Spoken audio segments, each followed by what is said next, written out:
안녕하세요. 얼마 전까지 결혼을 앞두고 있던 올해 36살 여자입니다. 남들보다 늦게 하게 된 결혼이니만큼 좋은 짝을 만나 인생의 2막을 시작하게 되었구나 하는 기대를 가지고 있었어요. 지금은 다 물 건너간 이야기이긴 하지만 말이에요. 제가 이 나이가 되도록 결혼을 안 한 데에는 나름의 사연이 있습니다.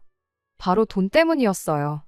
과거 저희 아버지께서 빚 보증을 잘못 써는 바람에 가정 형편이 정말 안 좋아졌었거든요. 어찌어찌 있는 돈 없는 돈 털어서 대학을 갈 수 있었고 졸업까지 할 수 있었는데 그 후 취직하고부터는 거의 집안의 가장 노릇을 해야 했죠. 그 덕에 한참 남들은 결혼 준비할 시기에 돈 번다고 혼기를 놓쳐버리게 되었던 거예요. 그래도 10년 가까운 세월, 내 가족이 노력해서 2년 전 모든 빚을 갚을 수 있었습니다. 빚이 사라지면서 저도 한숨 돌릴 수 있게 되었지요. 그때 제 나이가 34이었어요. 그때는 다른 건 몰라도 결혼에 대해선 거의 반쯤 자포자기 상태나 마찬가지였습니다. 여태 가족들을 위해 살았는데 이제 와서 무슨 결혼이냐고.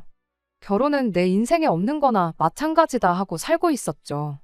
그런데 빚을 다 갚고 나서 통장에 돈이 쌓이기 시작하니까 생각이 또 달라지더라고요. 주변 친구들 중에 결혼을 안 한 친구가 단 한 명도 없었고 하나같이 다들 행복하게 가정을 꾸리고 사는 모습을 보니까 그게 그렇게 부러울 수가 없었어요. 그 생각은 점점 더 늦기 전에 결혼을 꼭 해야겠다는 생각으로 바뀌게 되었지요. 그렇다고 해서 뭐 아무하고나 할 테니 결혼하자고 하는 사람만 나타나라 그렇게 생각했던 적은 없습니다. 늦게 하게 된 결혼이니만큼 그만큼 좋은 사람, 나를 있는 그대로 이해해 줄 수 있는 그런 사람 만나서 행복하게 살고 싶은 마음뿐이었어요. 그러다 만나게 된 게 남자친구였죠. 남자친구는 저보다 2살 연상으로 공무원으로 일을 하고 있었어요. 나이도 있고 공무원 일을 한다 하니 못해도 7급 정도는 되겠구나 싶었는데 그게 아니라 9급 공무원으로 일을 하고 있다는 사실에 정말 많이 놀랐습니다. 그런데 알고 보니까 그 나이 먹도록 내내 9급 공무원이 되겠다고 시험 준비를 했던 게 아니었어요. 여태 회사 생활을 해왔는데 성격에 맞지도 않는 영업일 하는 게 너무 지쳐서 뒤늦게 공무원 준비를 시작하게 된 케이스였지요. 결혼을 그 나이 먹도록 못한 것도 딱히 이유가 있던 건 아니고 뒤늦게 시작한 시험 준비 때문에 시기를 놓쳐버리게 되어서 그랬던 거였다 해요. 저희 2사람 다 이미 만남을 시작했을 때부터 결혼을 어느 정도 염두에 두고 있었던 상황이다 보니 데이트하면서 은연중에 서로의 집안 이야기라든지 결혼관에 대한 이야기를 자주 주고받았습니다. 그래서 그랬나 결혼을 정하는 데까지는 그렇게 오랜 시간이 걸리지 않았죠. 아무래도 남자친구가 9급 공무원이었다 보니 수입만 두고 본다면 제가 거의 2배 가까이 좋기는 했어요. 저는 학원 선생님으로 일하고 있는데 페이가 세다 보니 공무원하고 비교해봤을 때 당연한 일일 수밖에 없었습니다. 그래도 모아놓은 돈만 두고 보자면 저는 이제 막 가족들 빚 청산하고 2년 전부터 겨우 모으기 시작했던 거다 보니 남자친구가 저보다 훨씬 많았어요. 거기에 제 직장 특성상 제 이름으로 학원을 차리지 않는 한 수명이 짧은 직업이다 보니 안정적인 측면에서 보면 공무원인 남자친구의 조건이 훨씬 더 좋았습니다.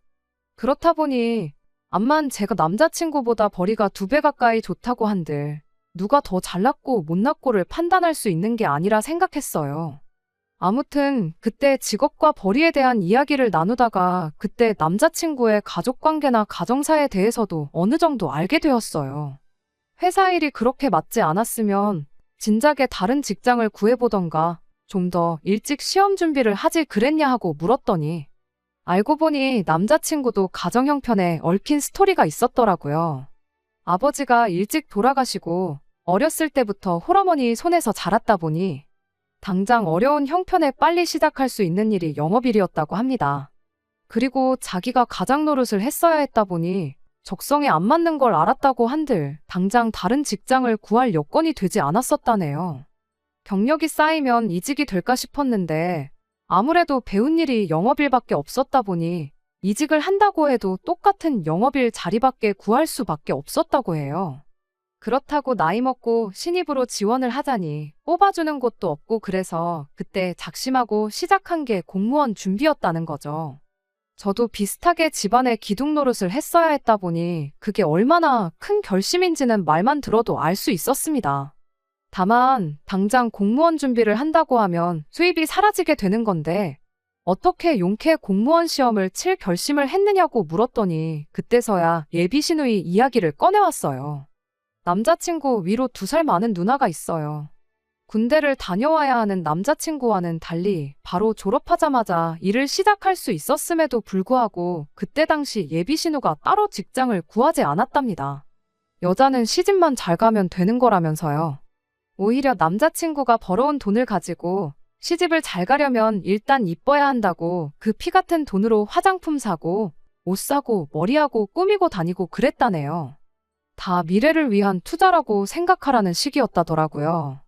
거기까지 들었을 때 당연히 예비 신우가 그렇게 동생 돈으로 꾸미고 다니면서 돈 많은 남자 물어다가 결혼을 해서 집안 형편 좀 피게 만들어주게 되었는 줄 알았어요. 그 덕에 여유가 생겨서 남자친구가 공무원 시험 준비를 시작할 수 있었구나 싶었죠. 그런데 그게 아니었어요. 좋은데 시집을 가기는커녕 아직도 결혼을 못하고 혼자랍니다. 30살이 넘어서까지 돈 많은 남자 꼬신다고 그러고 다니다 이도저도 아닌 상황이 돼버린 거죠. 그래도 다행인 건 그때 예비 신우가 정신을 차렸다는 거예요. 여지껏 자기 때문에 동생인 남자친구가 고생을 했으니 이제 어머니는 자기가 책임지겠다면서 남자친구한테 이제 너는 너의 인생을 살라 말하곤 공장 같은데 나가면서 집안 살림에 돈을 보태기 시작했다 해요. 그 덕에 남자친구가 시간적으로 경제적으로 조금 여유가 생기기 시작했던 거고요. 가장 노릇을 하면서도 차곡차곡 모아놓은 게 좀 있었다 보니 그 돈을 가지고 학원 다니고 하면서 시험 준비를 시작하게 되었고 피 같은 노력 끝에 2년 만에 9급 공무원에 합격을 하게 되었다 하는 그런 이야기였어요. 그리고 공무원 합격하고 나서도 얼마 안 되는 월급이나마 알뜰하게 모아서 전부터 모아놓은 돈과 합쳐 8천만 원을 모아놓은 상황이었던 거고요. 이래저래 복잡한 상황이긴 했지만 이야기를 전부 듣고 나니 한편으로는 다행이다 싶었어요. 저도 부모님 부양한다고 고생했는데 그게 얼마나 힘든 일인지 그 고통을 공유할 수 있는 그런 사람을 만나게 되었다는 점도 괜찮았고 남자친구가 젊은 나이에 가장 노릇한다고 고생한 만큼 예비 신우가 어머니를 책임지겠다고 했다 하니까 홀어머니라고 해서 앞으로 모시고 살 일도 없겠구나 그런 생각이었지요. 혹시나 싶어 남자친구한테도 단도직입적으로 물어봤어요. 혹시 결혼했다고 해서 어머니 모시고 살 생각이 있는 건지에 대해서도 말이죠. 저희 집도 아버지 앞으로 있던 큰 빚은 다 갚은 상황이긴 했지만 두 분이 노후 준비가 다 되어 있는 건 아니었거든요.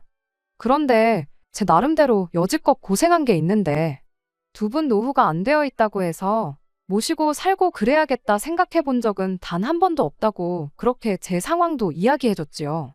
남자친구도 제 말을 듣고 절대로 어머니를 모시고 살 생각이 없다고 그 부부는 걱정 말라고 하더라고요. 자기도 좋은 시절 가장 노릇하느라 청춘을 바친 게 있는 만큼 앞으로 모시고 살 생각은 없다고요. 대신 누나, 그러니까 예비 신우가 앞으로 결혼을 해서 가정을 꾸리게 된다면 어머님은 혼자서 지내셔야 할 테니 그때 돼선 예비 신우가 50만 원, 자기가 50만 원 해서 어머님한테 달에 100만 원 정도는 드릴 생각이 있다고 솔직하게 말을 해주더군요. 9급 공무원 월급에 50만 원이면 꽤 큰 돈이긴 하지만 저 또한 저희 부모님 노후가 안 되어 있는 상황이었다 보니 차라리 그렇게 하라고 하고 저도 똑같이 부모님한테 50만 원을 보내드리면 공평하겠구나 하는 생각이었어요. 그렇게 남자친구 말 하나만 믿고 결혼을 하는 쪽으로 마음을 굳히게 되었습니다. 그때 이 말을 듣자마자 가족들한테는 50만 원 외에는 아무것도 안 하겠다, 지장 찍고 각서까지 써야 했었던 걸까요? 본격적으로 결혼 준비를 시작하고 나니 뭔가 상황이 달라지고 있구나 싶은 느낌이 들기 시작했거든요. 특히 결혼 준비 시작하고 얼마 지나지 않아 전해 듣게 된 충격적인 소식 때문에 더더욱이 이게 맞는 건가 하는 생각이 들었어요. 바로 남자친구의 누나, 그러니까 예비 신우가 난데없이 출산을 했다는 소식을 들으면서입니다. 그게 예비 신우 이야기를 남자친구한테 처음 들은 지 3개월도 안 지나서의 일이니 충격적일 수밖에 없었지요.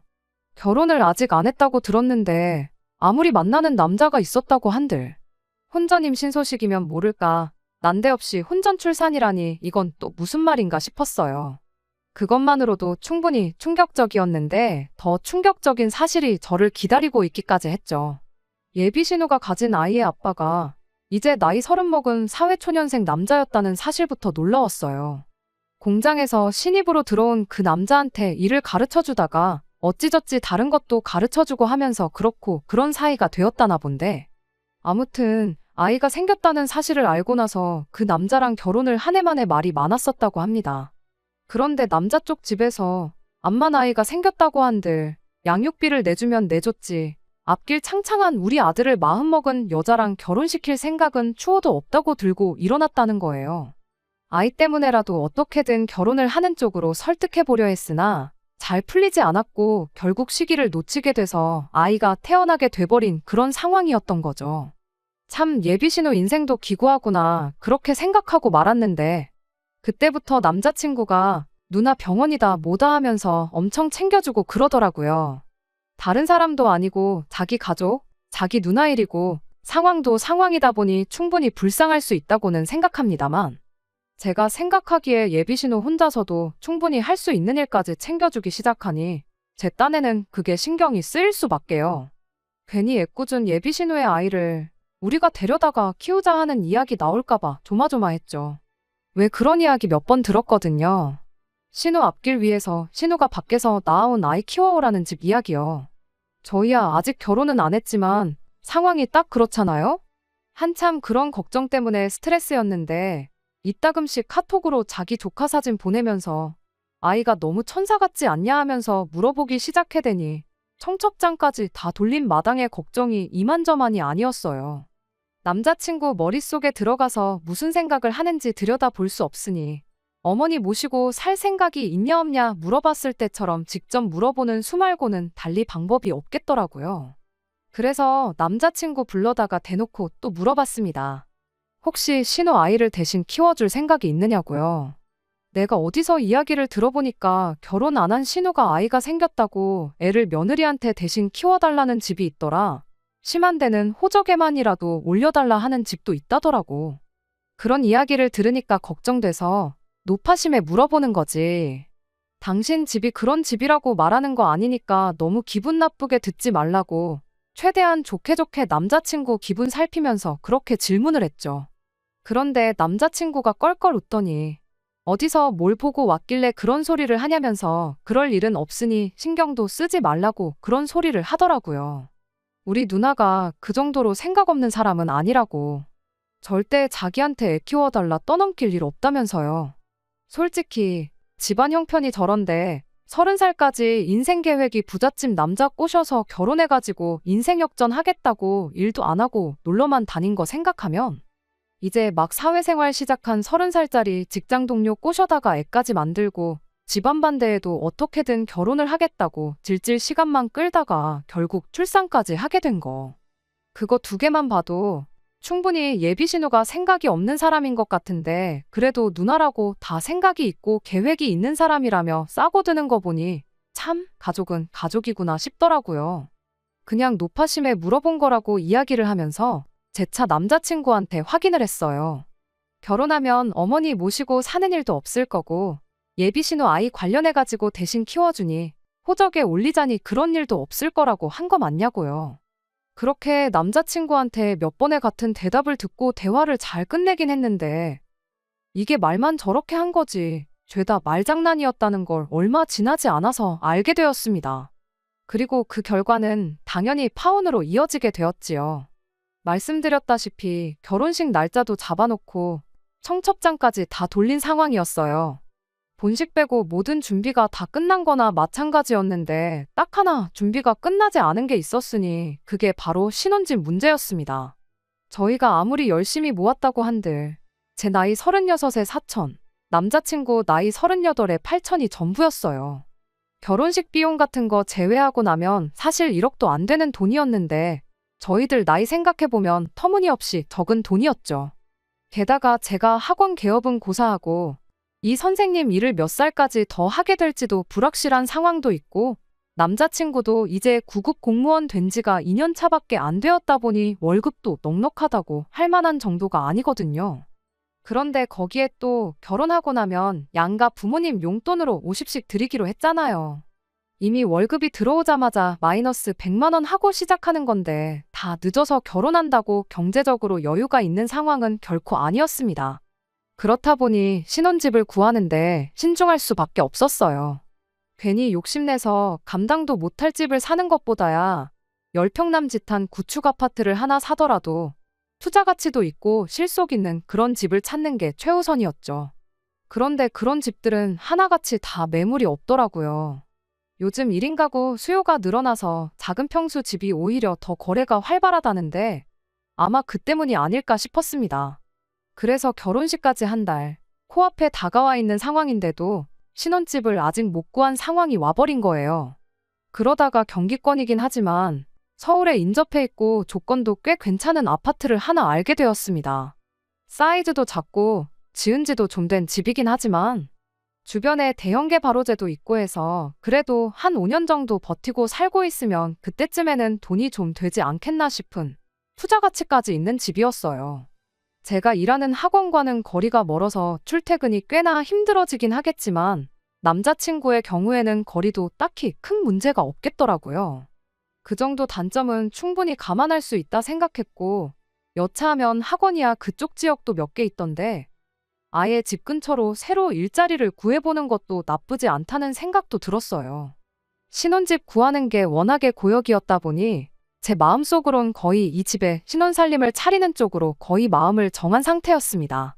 남자친구만 오케이 하면 바로 계약해서 대출 알아보고 고칠 거 고치고 곧바로 살림을 차릴 생각이었어요. 그런데 남자친구는 집을 구경도 안 해보고 싫다고 하더라고요. 경기도라서 엄청 멀게 느껴져서 그런 건가 싶어서 설득도 해봤죠. 지하철 노선도 켜다가 당신이 지금 어머님 집에서 직장으로 출근하는 것보다 내가 신혼살림 차리자는 그 집에서 직장으로 가는 게 훨씬 빠르다고. 10평 평수가 작게 느껴지긴 해도 당장 우리 둘만 사는 데는 충분하다고. 주변에 있는 재개발호재도 하나씩 찾아다가 다 보여주고 아주 열심히였습니다. 누가 보면 제가 그 집을 파는 영업사원인 줄 알았을 거예요. 그런데 끝까지 남자친구는 그 집이 마음에 들지 않는다며 실은 기색을 숨기지 않았어요. 하다 저도 답답해서 그럼 결혼식 한 달도 안 남았는데 어디서 지낼 거냐고 결혼식 올리고도 각자 부모님 집에서 따로 살림할 거냐고 그렇게 따졌더니 남자친구가 그러면 딱 일주일만 더 기다려보자고 하는 겁니다. 일주일 사이에 다른 더 좋은 매물이 나올 수도 있는 거 아니냐고요. 제가 알아온 집에는 일단 가계약금만 걸어놓자고 만약 일주일 뒤에도 다른 사람이 계약 안 하고 있으면 그게 우리 집이다 생각하고 자기도 더는 말하지 않겠다는 거예요. 그래서 그러자고 했어요. 그리고 부동산에 다시 찾아가서 남자친구는 모르게 그냥 계약금 걸어놓고 왔습니다. 일주일 내로 더 좋은 매물이 나올 리는 만무했고 제가 찾은 그 집은 정말 2번은 나오지 않을 좋은 매물이라는 확신이 있었거든요. 근데 그 사이에 누가 체각이라도 하면 정말 배가 아파서라도 몇 날 며칠 잠을 설치겠구나 싶은 생각밖에 안 들었었어요. 이걸 가지고 따지고 보면 저도 남자친구를 속인 거 아니냐 하시는 분들도 있으실 테지만 저야 두 사람의 더 좋은 앞날을 위해 그랬던 거지 말장난까지 해가면서 자기 혼자만 이득을 보겠다고 속인 건 아니니 차이점이 있다고 생각합니다. 그날 이후로 출근하고 퇴근하고를 반복하니 일주일 지나가는 거 얼마 걸리지도 않았어요. 당연히 좋은 매물이 나왔다는 부동산 연락도 없었고 인터넷 어디를 뒤져봐도 그 집 이상의 가치를 하는 집은 나오지 않았습니다. 다음 날이 약속한 일주일의 마지막 날이어서 미리 계약금 걸어놓은 사실도 말해주고 신혼집도 그 집으로 정하자고 아예 단판을 지어야겠다 싶었어요. 그렇게 남자친구한테 만나자고 연락을 했더니 아니나 다를까 남자친구가 자기가 먼저 연락하려고 그랬다며 내일은 밖에서 만나지 말고 자기 집으로 오라더라고요. 겸사겸사 예비신우 인사도 시켜주고 조카도 보여주고 그러겠다면서요. 그날까지 제가 예비신우에 대해서 말만 들었었지 직접 만나본 적은 없었거든요. 뭐 그때야 남자친구가 무슨 꿍꿍이 속이 있어서 저를 집으로 불러내는 건가 하는 생각은 하지도 않았어요. 이미 예비신우와 그 아이 관련해서 남자친구하고는 이야기도 다 끝난 상황이었고 어머니도 모시고 살 생각 없고 용돈 50만 원 드리는 걸로 끝내자고 다 이야기가 되어 있던 상황이었으니까요. 그때까지 출산이다, 몸 추스린다 어쩐다 해서 예비 신우를 직접 만났던 적이 없었으니까 이제 시간이 돼서 겸사겸사 인사나 시켜주려는 건가 보다 하고 가벼운 마음으로 남자친구 집에 찾아가기로 했어요. 그래도 빈손으로 가기는 뭐해서 과일 이것저것 사가지고 들고 갔죠. 어머님이 과일을 좋아하시는데 작년부터 과일값이며 물가가 너무 올라가지고 올해는 과일 구경도 못 해봤다길래 그거 생각해서 종류별로 잔뜩 사가지고 찾아갔어요. 집에 도착해서 문 열고 들어가니까 남자친구가 자기 조카를 안아들고는 이제 왔냐고 저를 반겨주더라고요. 애를 안아들고 있는 꼴을 보니 엄청 어색한 게 자기 조카 이쁘다고 해서 집에서 따로 애를 봐주고 그러는 것도 아니겠구나 싶었어요. 오히려 안심이었죠. 내가 예비신우라도 저렇게 뭐래도 어설픈 사람한테 내 자식을 맡기고 싶은 생각은 안 들겠구나 싶었거든요. 말씀드린 대로 그날이 예비신우를 처음 본 날이었는데 나이가 40인 게 안 믿겨질 정도로 예쁘긴 하더라고요. 괜히 부잣집 남자 만나겠다고 그러고 다녔던 게 아니었구나 싶었어요. 놀러 다니는 거 좋아한다길래 엄청 말 많고 부침성 좋은 성격이라고 생각했는데 딱히 말수도 없고 조용하니 앞으로 친하게 지낼 수 있을지는 모르겠어도 결혼하고 나서 부딪힐 일은 없겠구나 하는 생각이었어요.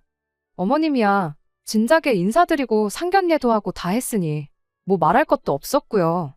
그렇게 꽤나 좋은 분위기 속에 집에서 식사를 마쳤고 예비신우가 직접 가서 제가 사온 과일도 깎아가지고 오고 그랬어요. 사소한 거지만 그래도 나한테 안 시키는 거 보니까 결혼하고 나면 시댁 식구들 때문에 무슨 문제가 생길 일은 없겠구나 싶었습니다. 그때까지만 해도 그렇게 좋은 생각들만 하고 있었죠. 대충 자리가 마무리되어가는 가운데 저는 말 꺼낼 타이밍만 기다리고 있었어요. 계약금을 상의 없이 걸어놓은 게 제 발 저리긴 하더라고요. 암만 좋은 의도로 그랬다고 한들 가족들 다 있는 자리에서 내가 약속 안 지키고 거짓말했다고 말을 꺼내는 것 같아 조심스러울 수밖에 없었어요. 이제 서로 할 말도 떨어져서 정적이 이어지는 가운데 남자친구가 난데없이 우리 집이 어떠냐고 묻더라고요. 무슨 질문인지 눈치를 못 채고 있으니 뭐 바뀐 거 없냐고 하길래 구석구석 돌아보니 처음 인사드리러 왔을 때랑 조금 달라져 있다는 걸 알게 되었어요. 기껏해야 도배랑 장판 정도지만 집이 전반적으로 환해졌더라고요. 벽지 안이나 가구 뒤쪽으로 묵은 곰팡이가 있을 수도 있고 아이가 생겼으니 그런 것 때문에 바꿨나 보다 그런 생각이었어요. 동시에 이런 걸 왜 물어보나 싶기도 했죠. 그래서 대충 어색하게 좋아졌네 하고 한마디 대답하고 말았죠. 그런데 난데없이 남자친구가 집 구경 좀 시켜줄까 하는 거 아니겠어요? 집이 뭐 50평 넘는 호화저택도 아니고 그냥 거실에 앉아서 고개만 돌려도 집 전체가 한눈에 들어오는 집을 가지고 구경을 시켜준다니 어쩌니 하고 있으니 다른 의도가 있는 것 같이 껄끄럽고 느낌이 쎄하더라고요. 그래서 괜히 시간 주면 안 되겠다 싶어서 가족들 다 있는 자리에서 사실 그 집에 계약금을 걸어두고 왔다는 사실을 말했어요.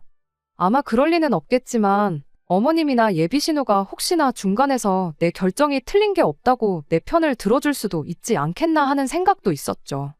그런데 남자친구가 그걸 상의도 없이 너 혼자 그렇게 결정하면 어떡하냐고 따지더라고요. 그래서 제가 말했죠. 어차피 일주일 지나서 다른 좋은 매물이 안 나오면 그 집에 신혼살림 차리는 걸로 하지 않았냐고요. 약속한 일주일은 다 지났고 다른 매물 나온 것도 없지 않냐고. 놓칠 수도 있었던 좋은 집 붙잡아 놓은 건데 오히려 다행인 거 아니냐 하고 되물었어요. 그런데 남자친구가 좋은 매물이 없긴 왜 없냐면서 돈 한 푼 안 들이고 좋은 집 구할 수 있다고. 괜히 상의도 없이 저 혼자 결정해서 아깝게 계약금만 날려먹게 생겼다면서 짜증을 내더라고요. 돈 한 푼 안 들이고 좋은 집을 구할 수 있다는 게 무슨 소리냐고 따지니 저보고 따라와 보라 하더니 안방문을 활짝 여는 겁니다. 분명 이전에는 어머님이 쓰시던 방이었는데 문 안쪽으로 보이는 방 안에는 가구 하나, 먼지 한 톨 없는 깨끗한 빈 방이 되어 있었어요. 안 좋은 예감은 틀리는 법이 없다더니 돈 한 푼 안 들이고 구할 수 있다는 좋은 집이 뭘 두고 하는 소리인지 대번에 알겠더라고요. 그래서 남자친구한테 지금 이게 뭐 하자는 짓이냐 하고 물었어요. 남자친구는 뻔뻔하게 뭐가 문제냐는 듯한 말투로 대답을 해왔습니다. 방 크기만 두고 보면 제가 계약했다는 그 집과 비교했을 때 그렇게 크기 차이도 나지 않는다고. 둘이서 사는데 집 크기가 뭐가 중요하겠냐며 그 말을 제가 먼저 하지 않았냐는 거예요. 혹시나마 예비신우나 예비시모가 정상적인 사고를 가지고 있어서 집을 미리 계약했다는 이야기를 꺼냈을 때 제 편을 들어줄 수도 있지 않을까 생각했던 제가 바보였지요. 방까지 비워놓은 걸 보니 두 사람도 한통속이라는 소리인데 그 상황에 두 사람 기분 상하지는 않을까 걱정할 것도 없겠고 그냥 해야 할 말은 해야겠다는 생각뿐이었습니다. 그래서 그 인간한테 바로 말을 꺼냈죠. 집 크기가 중요한 게 아니고 당신이 먼저 어머님 모시고 살 생각 없다고 말했고 당신 누나 아이랑 연관되는 일 하나도 없게 하겠다고 약속하지 않았냐고요. 그랬더니 자기는 말 바꾼 거 하나 없다는 겁니다.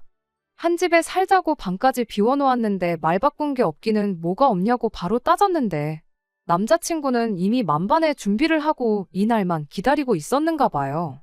어린 반푼어치도 없는 소리를 미리 제 반응을 예상하고 연습이라도 한 건지 그럴싸하게 청산유수처럼 뱉어내기 시작했거든요. 일단 어머님을 모시고 사는 게 아니랍니다. 일단 어머님이 전세 계약을 먼저 해지하고 보증금 돌려받으면 자기가 모아놓은 돈으로 이 집을 전세 계약을 할 계획이라는 거죠. 그렇게 되면 실질적인 집주인은 자기가 되는 거 아니겠냐는 거예요. 어머니는 이 집에 방 한 칸 얻어 살면서 우리 맞벌이 하러 나간 동안 집안일도 해주고 시간 나면 예비신우 애도 봐주시고 할 거라는 겁니다. 어머님이 집안일 대신 해주는 그 노동력을 월세 대신 받는 셈 칠 거라나요. 그러니까 말인즉슨 어머니가 내 집에 새들어 살게 되는 거니 따지고 보면 모시고 사는 게 아니라 어머니가 우리 집에 얹혀 살게 되는 거나 마찬가지라는 거죠. 거기에 또 이렇게 되면 자기는 또 어머님한테 용돈 드리기로 했던 거 그거 안 드려도 되는 거 아니겠냐대요. 매달 50만 원씩 못해도 20년은 드렸어야 할 텐데 그걸 따지고 보면 딱 지금 우리 모아놓은 돈만큼은 된다는 겁니다. 그게 결과적으로는 돈 한 푼 안 드리고 집을 구하는 거나 마찬가지라는 소리였지요. 또 같이 한 집에 산다 뿐이지 우리가 누나 애를 대신 키우자는 것도 아니지 않냐는 거예요. 누나가 누나 애를 직접 키우는 거고 어머니가 도와주시기까지 하니 우리는 조카 관련돼서 뭐 해야 할 일 아무것도 없다는 소리였죠. 그러니 자기는 말 바꾼 적이 없다는 거예요. 모시고 사는 게 얹혀 사는 게 되고 애는 애엄마가 직접 키우는 꼴이니 자기가 했던 말에 거짓이 하나 없다고 하는데 말장난을 해도 정도가 있지 어이가 없어서 뭐라 따지고 싶은 생각도 들지 않았어요. 그냥 그 길로 제 짐 챙겨서 자리에서 일어났습니다. 식탁에 보니까 제가 사온 과일 중에 사과 몇 개랑 천혜향 몇 개 남아있길래 그거 먹으라고 두고 가는 것도 아까워서 그것도 제 가방에 꾸역꾸역 챙겨서 나와버렸어요. 그래도 어머님이랑 예비신우는 염치라도 있는 건지 나가는 저한테 아무 말도 안 하고 가만히 앉아있더라고요. 집에서 나오자마자 몇 걸음 안 걸었는데 남자친구가 쫓아나와 저를 붙잡았습니다. 그 와중에도 미안한 거보다 가족들 앞에서 뭐 하는 짓이냐고 자기 체면을 찾고 있는데 참 결혼식 3주 앞두고 이런 사람이라는 걸 알게 된 게 오히려 다행이구나 싶은 생각 말고는 다른 생각이 들지 않았어요. 그 와중에 남자친구가 제 마음을 돌려보겠다고 꺼낸 변명이 더 어이가 없었습니다. 누나 아이 태어나는 거 보고 몸조리 한다고 며칠 알아놓은 거 보니까 갑자기 집안 가장 노릇하면서 없어질 뻔했던 효심이 살아났는가 봅니다. 어머니가 누나랑 자기 낳을 때 얼마나 고생하셨을지 당장 아빠 없이 자랄 조카 보니까 어머니가 아버지 없이 우리 둘을 키우면서 얼마나 고생하셨을지 생각해보니 마음이 편치 않더래요. 그래서 이렇게나마 한 집에 가까이 지내면서 행복하게 살고 싶다는 소리를 하는데 이 인간이 결혼할 뻔했던 사이라고 제 팔을 붙잡고 있는 것도 열불이 터져서 저도 모르게 제 가방을 휘둘러서 남자친구 얼굴을 한 대 쳐버렸죠. 난데없는 공격에 남자친구가 으억하고는 바닥에 주저앉았는데 참을 만큼 참아서 그랬나 무슨 방언 터진 것 마냥 입에서 말이 줄줄 나오더라고요. 누가 영업사원 출신 아니랄까봐 겉만 번지르르하게 말해놓으면 진짜 그런가 하고 속아 넘어갈 줄 알았냐고요. 차라리 어머님하고 같이 살고 싶다. 누나도 혼자 아이를 키워야 할 수도 있으니 앞으로 어떻게 할 건지 정해질 때까지 한 집에 살았으면 좋겠다. 그렇게 솔직하게 미리 말이라도 했으면 조금이나마 그러는 쪽으로 내가 생각했을 수도 있었을 거라고요. 어머님 고생한 것도 알겠고 가족들 곁에 살면서 가족들 버팀목이 되어주고 싶은 그 마음도 알겠다고요. 근데 그거 나 없이도 충분히 할 수 있는 거 아니냐고. 나는 그렇게 할 생각 없으니 하려거든 혼자서 실컷 하라고 그렇게 한마디 해주고 집으로 돌아왔습니다. 집으로 오는 지하철 안에서 어디서 자꾸 달달한 향기가 올라오길래 보니까 남자친구 집에서 나올 때 가방에 챙겨놓았던 사과가 박살이 나 있더라고요. 열받아서 가방 안에 과일 집어넣어 놓은 것도 까먹고 그걸로 남자친구 얼굴을 후려갈겼던 거였어요. 어쩐지 가방으로 한 대 맞았다고 바닥에 주저앉는 게 생쇼를 하는 건 줄 알았는데 괜히 그런 게 아니라 진짜로 아파서 주저앉았구나 싶었습니다. 그냥 뺨을 한 대 올려붙일 걸 괜히 애꿎은 가방 하나만 버리게 생겨서 기분만 더 나빠졌네요. 아무튼 그 후로 남자친구 어머니한테도 연락이 오고 남자친구한테도 몇 번의 연락이 더 왔어요. 마지막으로 온 게 예비신우한테서 온 연락이었습니다. 혹시 자기라도 같은 집에 안 살면 동생 용서해주고 그냥 결혼할 생각은 있느냐고 저한테 단도직입적으로 물어오더군요. 언니라면 그렇게 하시겠냐 되물었더니 아무 대답도 못하고 가만히 있길래 그냥 그대로 전화 끊어버렸습니다. 결국 결혼식 3주 앞두고 그렇게 파혼을 하게 되는 결말을 맞게 되었어요. 그래도 안 좋은 일만 있는 건 아니었습니다. 계약금 500만 원 걸어둔 거 날려먹게 돼서 아깝다는 생각이었는데 문득 생각해보니 그냥 이참에 저도 굳이 결혼할 때까지 부모님하고 같이 사는 게 아니라 이참에 독립을 하는 것도 나쁘지 않겠다는 생각이 들었어요. 어찌 보면 남자친구도 계속 가족들하고 붙어 지냈다 보니 마지막에 다시 가족들이 눈에 밟히게 돼서 그런 결정을 내렸을 수도 있겠다는 마음도 조금이나마 있었거든요. 나중에 혹시라도 다른 사람이 나타나 결혼을 하게 된다거나 하면 그 상대방이 제가 남자친구한테 느꼈던 감정을 고스란히 느낄 수도 있겠다는 생각이 드니 그냥 계약금까지 걸어놓은 김에 독립을 하는 게 좋겠다 싶어서 대출받아 그 집을 제 집으로 만들었습니다. 집에 기운이 좋은 건지 이사 오자마자 좋은 일도 몇 개 생겼어요. 출퇴근 거리가 너무 멀어진 걸 고려해서 직장을 옮기게 되었는데 새 학원에서 저를 좋게 봤는지 부원장 자리를 제안해왔거든요. 월급이 엄청 늘어나는 것도 아니고 학원 규모도 더 작다 보니 벌이는 조금 줄어들기는 했지만 당분간은 언제까지 이 일을 할 수 있을까 고민할 일은 사라졌으니 참 다행이다 싶네요. 어쩌면 저한테 결혼은 평생 없는 일이나 마찬가지일 수도 있겠다 싶어요. 남들 다 하는 결혼이니까 나도 해야겠다는 생각으로 괜히 급하게 결혼하려다 내 인생 망칠 뻔했는데 앞으로 어떤 인생이 펼쳐질지는 모르겠지만 쓸데없는데 조바심 내지 않고 모든 일을 다시 천천히 생각하는 시간을 가져볼까 합니다. 남자친구가 지금 어떻게 지내는지 궁금하지는 않지만 그놈의 효자 노릇은 말했던 대로 잘하고 있는지 그거는 조금 궁금하긴 하네요. 끝까지 들어주셔서 감사합니다. 오늘의 사연은 여기까지입니다. 구독과 좋아요, 알람 설정 부탁드리고 더 좋은 사연으로 다시 찾아뵙겠습니다. 감사합니다.